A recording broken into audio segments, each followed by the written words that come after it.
করেছি সম্পূর্ণ আমরা বাংলাদেশের জনগণের টাকা, দেশের মানুষের টাকায় এই সেতুটা নির্মাণ।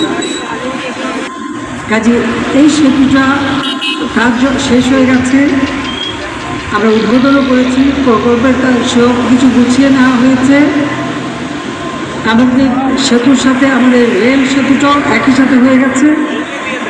আমি সেই জন্য চেয়েছিলাম যে আমি নির্মাণের সাথে সংশ্লিষ্ট বা আমাদের দুই পাড়ের মানুষ যারা তাদের নিজেদের যোগদান করেছেন এবং যারা দিন রাত অক্লান্ত পরিশ্রম করেছেন তাদেরকে একটু আন্তরিক ধন্যবাদ জানাতে, সেই জন্যই আজকের এই আয়োজন।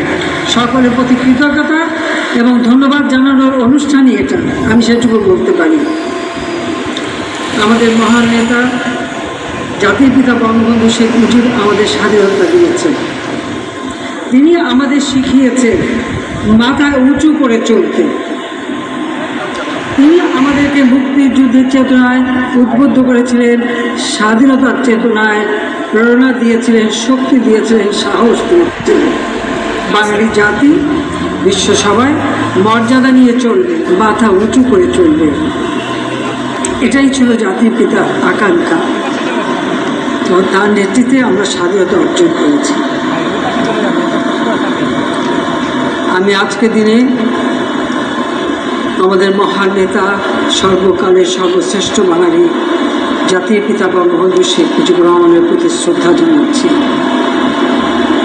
শ্রদ্ধা জানাই 30 লক্ষ শহীদের প্রতি, 2 লক্ষ মা বোনের প্রতি।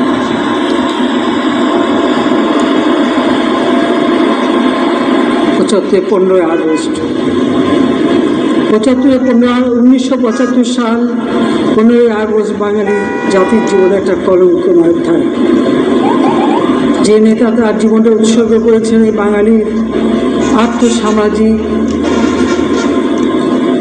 রাজনৈতিক, অর্থনৈতিক, সাংস্কৃতিক মুক্তির জন্য, যে ক্ষুধার্ত মানুষের অন্ন, বস্ত্র, বাসস্থান, চিকিৎসা, শিক্ষার ব্যবস্থা করে এদেশের মানুষকে উন্নত জীবন দিতে চেয়েছে।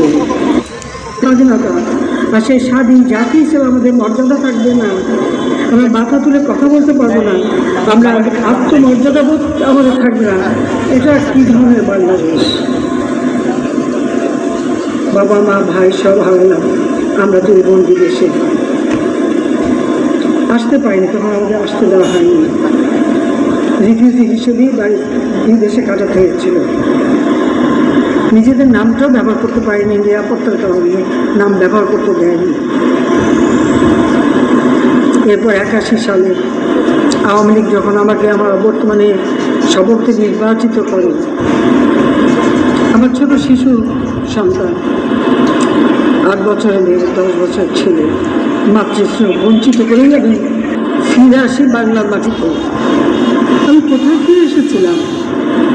আমি এমন একটা দেশে ফিরে আসলাম, একটা নাগরিক হিসেবে বাবা মা ভাইয়ের হত্যার বিচার চাইতে পারবো না, হত্যা আমি মামলা করতে পারবো না। কেন? ইনডেমনিটি অর্ডিন্যান্স জারি করে খুনিদেরকে বিচারের হাত থেকে মুক্ত রাখা হয়েছে এবং বিভিন্ন দূতাবাসের চাকরিতে পুরস্কৃত করা হয়েছে এবং ক্ষমতা বসানো হয়েছে।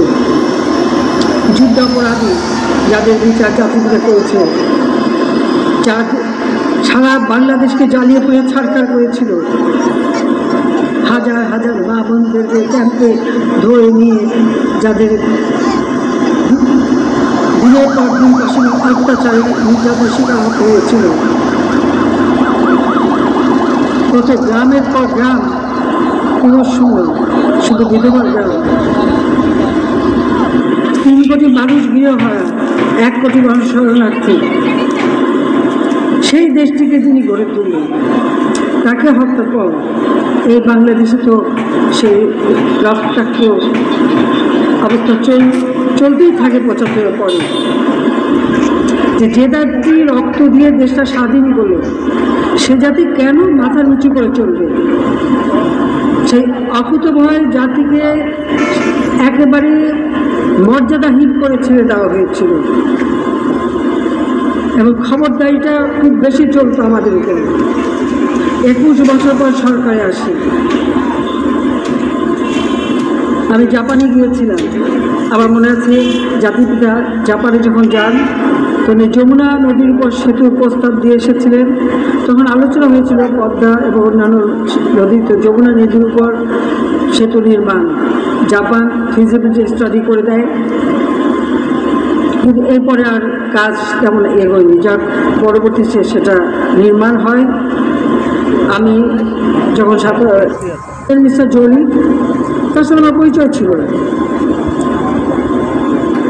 তিনি যেদিন চলে যাবে, এটা কোনো বোর্ডে পাস হয়নি, কিন্তু যাবা ঠিক যেদিন যাবে সেই দিনই সে পদ্মা সেতু টাকাটা বন্ধ করে দিল। এবং এর জন্য হিলারি ক্লিন্টনেরই একটা নির্দেশ ছিল, এটা বন্ধ করে দিতে হবে।